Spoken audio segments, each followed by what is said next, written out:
भाजप प्रणित सरकारमध्ये शिवसेना सहभागी होऊन अद्याप 2 महिने सुद्धा पूर्ण झालेले नाहीयेत, पण सत्तेच्या संसाराची नवलाई केव्हा संपून गेली आहे। उद्धव ठाकरेंचं मन या सत्तेच्या संसारामध्ये काही केल्या रमत नाहीये। युतीच्या संसारामध्ये नेमकं काय आणि कुणामुळे बिनसलेलं आहे पाहूया एक रिपोर्ट।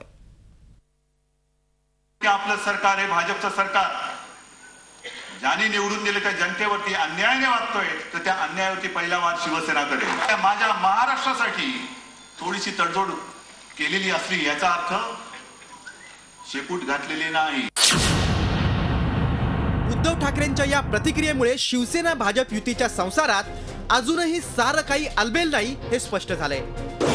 तर नव्यानं सुरू झालेल्या संसारात झोपाळ्यावर बसून झुलायचं आणि फुलायचे शिवसेनेचे दिवस होते, पण अवघ्या 2 महिन्यातच आहे मनोहर तरी गमते उदास अशी म्हणण्याची वेळ शिवसेनेवर आली आहे। मुळातच भाजप सोबत सप्तपदी चालायची की नाही याचा निर्णय घेताना शिवसेना पावलोपावली अडखळत होती, पण वर पक्षाची आर्थिक बाजू उत्तम होती, तुलनेनं चारित्र्यही स्वच्छ होतं आणि सत्तेचं माप ओलांडायला शिवसेना ही आसुसलेली होती। त्यातूनच एकदाची ही लग्नकाठ बांधली गेली।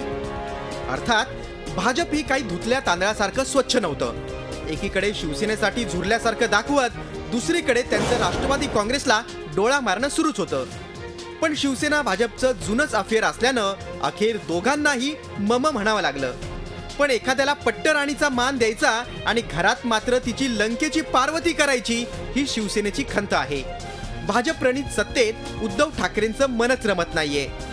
शिवसेनेला नावाला मंत्रीपद दिली आहेत, पण अधिकार मात्र फारसे दिलेले नाहीत। दिलेल्या मंत्रीपदाच्या आर्थिक नाड्याही भाजपनं आवळून ठेवल्यात, त्यामुळे ना शिवसेनेला निर्णयाचं स्वातंत्र्य आहे ना अर्थ स्वातंत्र्य।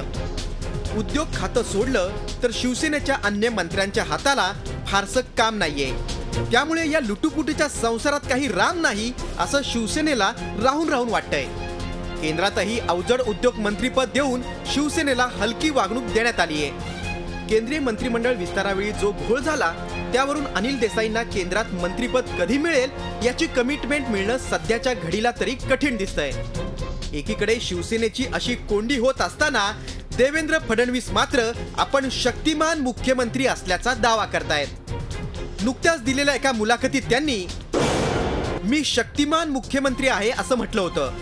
त्याचबरोबर माझे निर्णय दिल्लीत किंवा गल्लीत होत नाहीत, ते स्वतः मीच घेतो असं म्हणत एका दगडात 3 पक्षी मारलेत। दिल्लीचा उल्लेख करीत काँग्रेसला टोला, गल्लीचा दाखला देत शिवसेनेला टपली आणि पक्षांतर्गत विरोधकांची तोंड बंद करण्याचा मास्टर स्ट्रोक फडणवीस यांनी लगावलाय। मुख्यमंत्र्यांच्या या भूमिकेमुळे सर्वात जास्त दुखावली गेली आहे शिवसेना। त्यातच या ना त्या कारणावरून मुख्यमंत्र्यांनी मनसे अध्यक्ष राज ठाकरे यांच्याशी संवाद साधत शिवसेनेच्या दुखऱ्या नसेवरही वारंवार बोट ठेवलंय। सत्तेत सहभागी होऊन मान मिळत नसेल तर हे कुठपर्यंत सहन करायचं असा प्रश्न शिवसेनेला पडला असतानाच पक्ष नेतृत्वाची झोप पुन्हा उडाली ती नरेंद्र मोदींच्या व्हॅलेंटाईन डे इन बारामती या कार्यक्रमामुळे। भाजप हा असा पक्ष आहे की ज्यांनी देशव्यापी भागामध्ये संपूर्ण ज्या ठिकाणी मित्र जोडलेले आहेत, सुरुवातीच्या काळात ज्यांच्याशी मैत्री केली ते मित्र नंतर संपवण्याचं काम केलं। एकेकाळी हिटलरच्या बाबतीत असं म्हटलं जायचं की ज्यांच्याशी त्यांनी मैत्री केली त्यांना सर्वप्रथम संपवलं, नंतर शत्रूला संपवलं। आज भाजपला मुंबईमध्ये महाराष्ट्रामध्ये शिवसेनेची तशी गरज राहिलेली नाही आहे। अजून या सरकारला 100 दिवसही पूर्ण व्हायचे आहेत, त्यामुळे खऱ्या अर्थानं ज्याच्यामध्ये एकमेकांचे इंटरेस्ट गुंतलेले असतात अशा इंटरेस्टचे मोठे विषय अजून यायचे आहेत। पहिला जो विषय आला तो एलईडीचा आहे आणि त्यावरून मोठा खटका आताच उडालेला आहे। त्यामुळे पुढच्या काळामध्ये असे जर जेव्हा प्रत्यक्षात आर्थिक मोठे निर्णय घेण्याची सुरुवात होईल तेव्हा हे खटके जास्त प्रमाणात उडतील आणि विशेषतः आरोग्य, उद्योग, पर्यावरण हे जे खाती शिवसेनेकडे आहे आणि भाजपचा त्याच्यामधले भाजपच्या काही नेत्यांना त्याच्यामध्ये इंटरेस्ट आहे, तर हा इंटरेस्टचा क्लॅश नक्की होईल।